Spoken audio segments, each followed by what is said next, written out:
Suppose you're asked to flip a fair coin until you get two heads in a row. What is the expected number of trials until this happens? Well, a very useful trick or process to solve this type of question is what's called state-based recursion.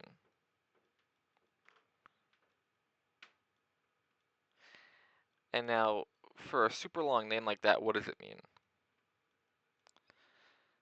State-based recursion is all about a different way of thinking about the problem.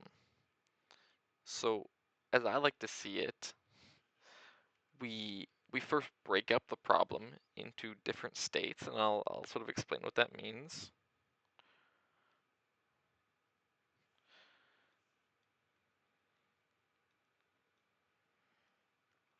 And then second, we express each state as equations.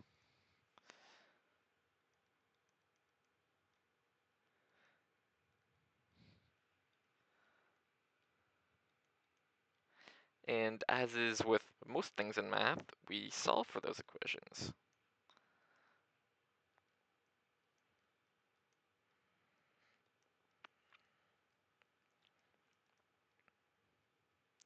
And to just apply these methods, let's take this question.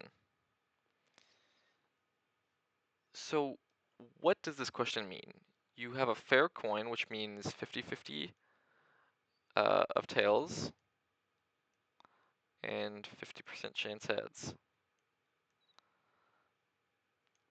So you flip until you get two heads. Let's say on the first go, you get tails. Well, you still have to get two more heads.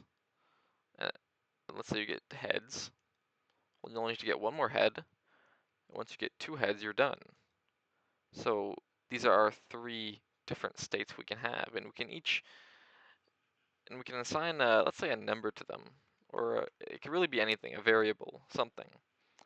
Numbers are usually easier because we use them in different probability methods, but for this case, let's do numbers. So 0 represents we flip and we don't have any heads. So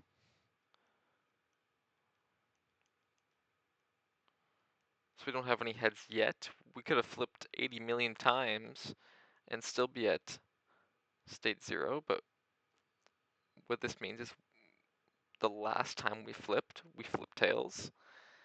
State 1 means we flipped heads, so we're halfway there.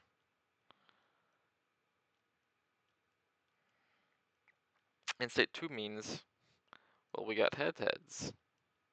We flipped two heads, and now we're done. Okay, so we sort of thought about our question in a different sense, but how does this help us to solve for the expected number of trials? Well, once again, we're done our first step of breaking it into states and sort of intuitively thinking about the question, which I think should be done regardless. But now we have to break the states up into equations, or express it as probability, as I like to see it. So, given state 0, the expected number of trials until we get our heads from this would be the one time we flip plus the expected number until the end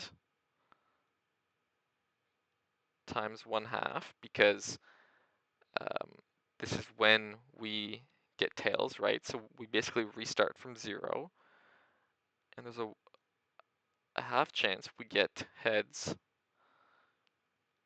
and we move forward one state.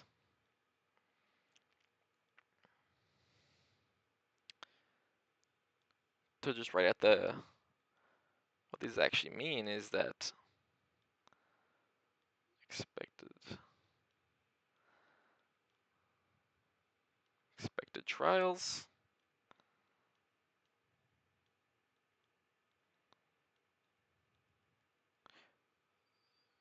from end state. So we're starting from here, and we're saying how many trials until here.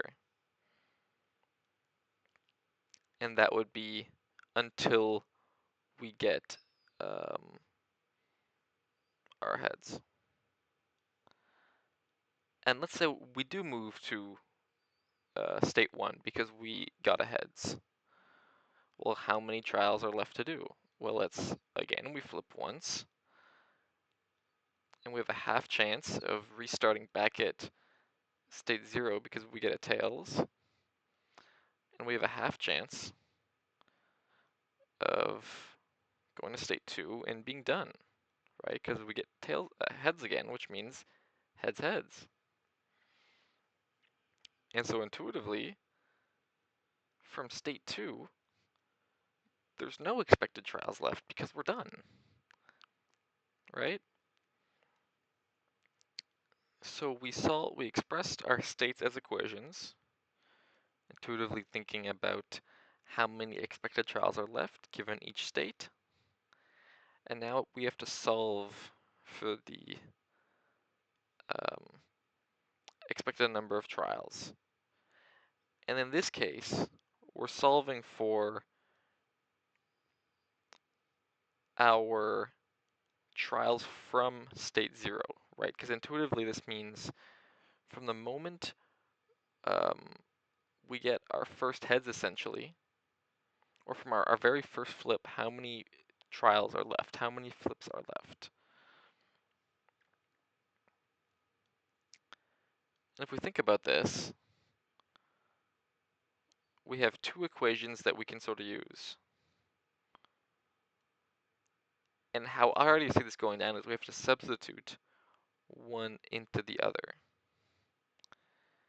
Given we know this is 0, and we have this here, well, we can just make this 0, right? So if we write this out again, our expected number of trials from when we get our first heads would be our 1 plus our expected number of trials from state 0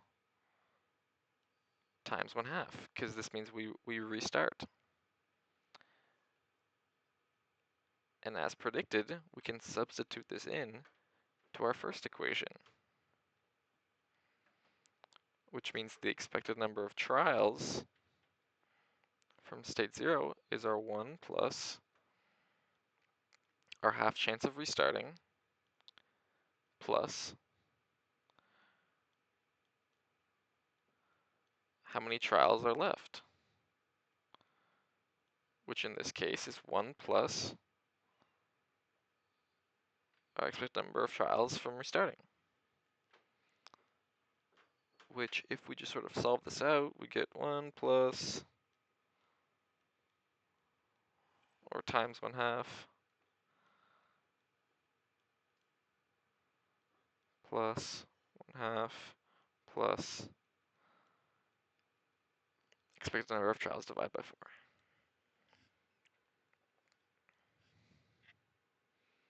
Which, this becomes 1 plus 2 on 4, right? That's the same as saying times 1/2, plus 1/2, plus that, plus 1/4. And we can add these things up, which gives us, so this would be 2 on 2 plus our 1 on 2, which makes 3 on 2, plus our 2 on 4 plus 1 on 4, which makes 3 on 4. I'm sort of running out of space here, so I'll write it over here. So we get, and we have one variable, so we can just solve for it easily. So we have our expected number of trials is 3 on 2 plus 3/4, or 4 on 4 minus 3 on 4 is 3 on 2, which makes 1 on 4 is 3 on 2, or 6 if we multiply each side by 4.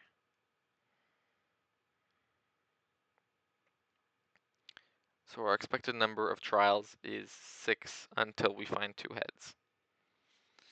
And so just to go over what we did again is we had our question, we broke it up into states logically, so given what outcome we get on any given flip, we broke up what would happen, how many expected trials would have left, right, in equations, and we just solved for our expected number of trials from the start, so from state 0, which was 6. So state-based recursion is all about just, I guess, thinking about the question in a different light, right? It's modeling our process with states, with more logic, and then figuring out each state, what it means, equations, and again, you solve it.